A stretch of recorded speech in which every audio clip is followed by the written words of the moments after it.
Livros Universo em Desencanto, 9º fascículo da réplica, página 33. A fase do progresso da matéria. O alfabeto era artificial. Esta fase, de curso primário, ligada ao campo elétrico e magnético, este campo astrológico e cosmológico. E a fase racional, o progresso é racional e o alfabeto desta fase é cultura racional. É ligado a outro campo de vida, que é o mundo racional da nossa verdadeira origem, uma fase superior à que terminou, que define o destino do mundo e da humanidade. E assim, as velhas tradições dos arranjos dos primitivos que nada sabiam é que deu motivo a todo esse desarranjo, por se basearem no que os primitivos deixaram, que não tinham consciência plena para deduzir o certo. Então, criaram e inventaram o certo, de modo que parecia ser. E desta forma, vieram lapidando, consertando, aumentando e dividindo e preparando, e que deu motivo a esse montão de desacertos que as novas gerações não são culpadas, porque quando nasceram, já encontraram o que os primitivos antigos deixaram. Um bolo de asneiras que foi tanto assim, que aí estão os resultados. Ninguém conhecia o certo, e todos queriam acertar, e sempre tudo por acertar, por não conhecer o certo. E por não conhecer o certo, começaram a multiplicar os desacertos, desta multiplicação, desequilíbrio total de tudo. Porque não havendo base, não há lógica. Não havendo lógica, não há nada. Basear no nada não está adiantando nada, e é o que se deu. Não adiantando nada, tudo o que fizeram, com a intenção do bem, tudo se multiplicou ao contrário. Chegando ao ponto de tudo falhar de uma maneira tal, que o desequilíbrio provou de uma tal forma, que passaram a não ter mais confiança em ninguém. E desta forma, a vida se tornou horrivelmente desnobrecida. Mas agora está aí em suas mãos o ponto básico e lógico, que é a fase racional, com a cultura representativa da fase, que é a cultura racional. Sendo essa ilustrativa cultura do mundo racional. E assim, a fase racional é uma fase consciente que se positiva tudo, porque tem base, que é a origem. Uma vez a base sendo a origem do mundo, a lógica é completa de definição real de toda a existência, de todos os feitos que compõem esse mundo. E assim, agora chegando ao ponto real e culminante do verdadeiro saber da humanidade. Não há mais razão nem motivo de alimentar um progresso artificial regressivo, que jogou toda a humanidade às tontas à procura de sua verdadeira origem sem encontrar. Então, agora é fazer por onde se ligar ao seu mundo de origem para receber a orientação consciente e positiva, para que se positive tudo de bom e de belo e de lindo na vida de todos. E assim está aí a real grandeza da humanidade, de um modo geral, ter a definição completa de sua formação nesta vida de matéria e ter a ligação feita com a sua origem, para que volte com brilhantismo racional ao seu mundo verdadeiro, o mundo racional. A vida da matéria é uma vida experimental, uma insignificante passagem nesse pedestal angustioso, porque procuraram, no entrar no pedaço que não estava pronto para entrar em progresso, se reduzirem nessas condições de um tempo perdido de experiências. Experiências essas que se tornaram uma penitência de quebra-cabeças sem fim, que ficaram aí dessa maneira, quebrando a cabeça com as experiências para encontrar o princípio e o fim. E assim, até hoje aí estavam malhando em ferro frio, sem encontrar o princípio e o fim desse barco de veludo, que é a carcaça de matéria, a navegar sem rumo e sem destino, por não conhecer o princípio e o fim. E assim, nesta guerra de matéria, nesta guerra de lama, porque matéria é lama, e quem guerreia na lama, guerreia nas trevas. E quem guerreia nas trevas não sabe o que faz. E quem não sabe o que faz é porque não sabe o porquê assim vive, E quem não sabe por que assim vive, não sabe o porquê de sua existência. E quem não sabe o porquê de sua existência, não pode saber o certo das demais coisas. Então, luta sem saber, luta nas trevas, luta contra si mesmo, porque não sabe o porquê está lutando. Pois se não sabe o porquê está vivendo, como queres saber o porquê está lutando? Se não sabe o porquê da vida, como é que vai saber o porquê está lutando pela vida? Se não sabes o porquê tu existe em cima desta terra, como vais saber se estás lutando certo? Se não sabes de onde vieste, nem para onde vais, não podes saberes de maneira alguma o que fizestes. Ninguém sabe o que faz, porque ninguém sabe de onde veio ou para onde vai. Quem não sabe o que faz, não sabe o que diz. Quem não sabe o que diz, não sabe o que quer. Quem não sabe o que quer, desconhece por completo o porquê que assim é. Então, sempre foi a dúvida reinante e os pseudos beligerantes, vivendo desta maneira, sem saber por que vivem. Vive, mas não sabe por que vive. Tem vida, mas não sabe por que da vida, porque não sabe quem foi que lhe fez assim e por que foi que lhe fez assim. Então, quem vive sem saber por que vive, porque não sabe quem lhe fez assim. Tem vida, mas não sabe o porquê da vida, porque não sabe quem lhe deu essa vida. Não sabe de onde originou essa vida. Então não pode saber o porquê desta vida e vive como uma nau sem rumo, sem saber o rumo a tomar, e qualquer um rumo que tomar é completamente errado, porque não conhece o certo, não conhece nem a si mesmo. Então tinham mesmo que se organizarem para tomar o rumo artificial, por não conhecer o seu verdadeiro natural. E assim vieram remando aos trancos e barrancos, sempre contra a maré, como até hoje contra a maré. E esta maré chegando a um ponto tal de calamidade e desabando-se por cima dos contendores de uma forma tal, que o resultado é este apavorante, onde todos vivem apavorados com o que se passa, universalmente e dizendo uns para os outros: como é que o mundo chegou a um ponto tal de desequilíbrio de tudo, ao ponto de ninguém ter mais confiança em ninguém, que de uns certos anos para cá o mundo teve uma grande reviravolta, assustadora, e chegou-se a esse ponto de todos viverem com receio da situação universal. Muitos com receio e outros com medo.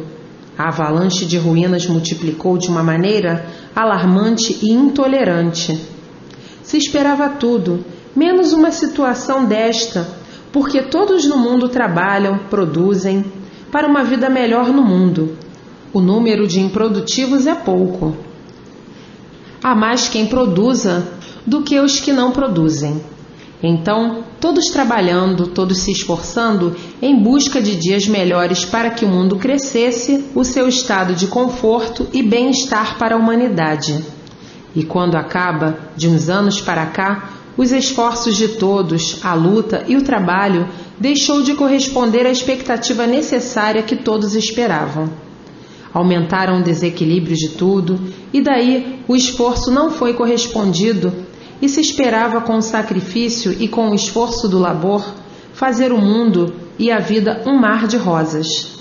E de uns anos para cá, a vida se tornou um mar de espinhos, com as maiores dificuldades para se viver. E assim, muitos fazendo retrospecto da situação do mundo e dizendo: o que é que houve para existir esta crise universal, sendo uma coisa difícil de ser explicada, porque é universalmente. E assim, não é difícil ser explicado. É que chegou o amadurecimento de tudo, e por chegar ao amadurecimento de tudo, tudo começou a perder o valor por chegar ao fim. Amadureceu, chegou ao fim da fruta. Então, chegando ao fim da fruta, depois de madura, a fruta começa a apodrecer, começa a entrar em ruínas, começa a ser liquidada pelo apodrecimento. Sendo este problema universal, um problema natural da natureza, porque todo o seu progresso tem o seu princípio, tem o seu auge e depois tem o seu fim. Foi o que se deu com este progresso universal. Chegou o amadurecimento, fator natural de tudo que tem princípio, tem fim, e por isso ninguém é culpado da situação universal. Foi o amadurecimento de um progresso que chegou ao seu fim, e de forma que ninguém é culpado do sofrimento de ninguém, porque é um fator natural da natureza, de que tudo que tem princípio tem fim. O progresso material teve o seu princípio, teve o seu auge, teve o seu esplendor, e depois seguiu o seu destino, de seu fim. Então, tudo amadureceu e depois de amadurecido, começa a apodrecer. Então começa tudo a perder o valor, começa tudo a ser desvalorizado, porque entra na fase da liquidação pelo apodrecimento do seu amadurecimento. E no apodrecer, há o descontentamento, pois está tudo apodrecendo. Há o desespero, há o desequilíbrio, pois está apodrecendo, começa tudo a cheirar mal por estar apodrecendo. Antes de apodrecer, amadureceu. Porque tudo é assim mesmo na vida da matéria. O progresso material teve o seu princípio e tinha que chegar ao seu fim. Como tudo que tem princípio na vida da matéria, tem fim. São consequências naturais da evolução da matéria. E por isso, universalmente, ninguém é culpado. Quando começa a apodrecer, ninguém se entende, ninguém se compreende, ninguém sabe o porquê de nada. Ninguém sabe o porquê tudo está assim. Ninguém sabe como fazer para endireitar. Uma coisa que está apodrecendo é difícil endireitar. E por isso, nunca houve quem endireitasse o mundo. E por isso, até hoje não há quem endireite. A não ser com a fase de recuperação. Então, visto a natureza chegar no seu fim. A fase chegou em seu fim. Então aí a mudança de fase. A fase que acabou, a fase liquidada e a fase de recuperação, que é a fase racional. Então terminou uma fase e entrou outra. Findou-se uma fase e começou outra, porque tudo na matéria é assim, tem princípio e tem fim, que é o que está aí, a liquidação de tudo de um modo geral. Então, no findar essa fase, tinha que entrar outra, que é a fase racional. Então acabou a fase do progresso material, entrou outra fase do progresso racional. Agora, para conhecer o progresso racional, todos têm que conhecer o que é a cultura racional. Como para conhecer o que era progresso material, todos tinham que conhecer o alfabeto artificial. O alfabeto artificial é o alfabeto do progresso material, e o alfabeto da fase racional é a cultura racional. Então, terminou uma fase da natureza e entrou outra fase, que é a fase racional. Mas a humanidade, espantada e assustada e alarmada com os acontecimentos do mundo, não sabiam como dar uma explicação de como estavam nessa condição. Então o pavor e o medo era grande da situação que se apresentava em liquidar tudo. Essa era a interpretação. Mas não é bem assim, porque está aí a fase de recuperação, a fase racional, a fase de recuperação de toda a humanidade. Estão aí os pontos de vista reais da situação universal, o ponto positivo e o ponto negativo, o que termina e o que principia, e o que acabou e o que começou. Tudo isto, evoluções naturais da natureza. Portanto, não há culpados. Não há culpados pelo sofrimento de ninguém, por ser evolução natural da natureza, e por isso todos sofrem, cada qual de sua maneira. Todos penam, cada qual de sua maneira. Todos temem, cada qual de sua maneira, e assim sucessivamente. O mundo ungido nesta vida de matéria, o povo vivia à mercê dos sonhos, das fantasias e das ilusões. E assim, vivendo com esse tremendo libelo contra si mesmo, o sofrimento rugia entre todos e ungia a agonia do povo noite e dia. A vida parecia ser uma vida de grandezas pela liberdade do livre-arbítrio que dava expansão a todos para a satisfação de suas vontades. Então, o regalo da vida e da liberdade era o anestésico do sofrimento da vida. Mas nem sempre esse anestésico estava em condições de corresponder o disfarce e as aparências da vida. Então viviam todos de súplicas e reclamações. Todos tinham queixas da vida. Uns queixas pequenas e outros queixas grandes, e a vida saltitava como na voz dos poetas e cantadores. As esperanças eram flores que reluziam na mente de todos, sempre com uma infinidade de esperanças, que lardeava a alma para dias fulgurantes melhores. E assim, com a esperança de um dia entrarem no céu, por sofrer demais no inferno de fogo. O inferno de fogo é a vida implacável, natural desta natureza, e assim nessas musas floridas da ilusão da vida, e a matéria sempre requintada e respondendo: eu não sou nada e vocês muito menos, que pensam tudo serem. E assim a natureza tocando a sua rabeca desafinada. Desafinada por ser uma natureza desregulada. E de uma natureza desregulada, ninguém podia regular nada, e por não poder regular nada, a luta da vida não correspondia, porque o nada é vazio, e todos sempre vazios. Por serem todos vazios, é que se tornavam insaciáveis, insaciáveis em tudo, em busca de alguma coisa, porque não conheciam um princípio nem um fim destinada. Então a angústia morava dentro do eu de todos. Então aí se tornavam insaciáveis, porque achavam que estavam incompletos, que estava sempre faltando alguma coisa. Então, por muito bem que estivesse, não estava satisfeito. A insatisfação era não ter a definição completa de sua vida. Então todos viviam à procura de algo que enchesse o vazio do seu eu, do seu interior. Aí a inquietude era reinante, as satisfações todas passageiras. Ninguém se achava satisfeito. Estava sempre achando falta de alguma coisa. Então diziam muitos: há algo dentro de mim, um vazio completo. Eu vivo em busca de alguma coisa, mas essa coisa ainda não encontrei. Pode ser que um dia encontrarei. E um belo dia, sem esperar, tendo a maior surpresa, a maior alegria de preencher o seu vazio, do seu eu, por encontrar todas as respostas que o seu íntimo perguntava e não havia quem respondesse.